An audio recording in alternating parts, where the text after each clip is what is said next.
The word on the screen burned into Evelyn's eyes, a declaration colder than any ledger. Due. She was never a daughter. She was an invoice. Her life wasn't a gift, it was a loan against reality itself.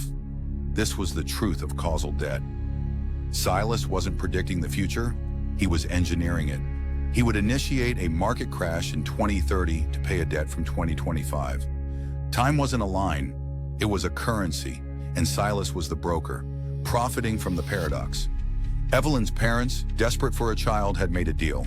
They took a loan on an existence that should not have been. Her existence. The payment wasn't money, it was temporal stability. She was the imbalance.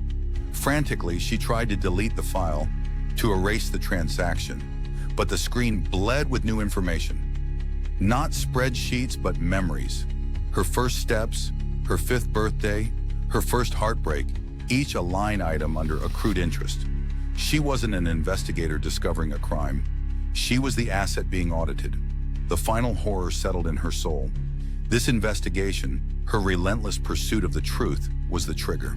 Her own awareness of the paradox was the final signature on the contract. The collection notice.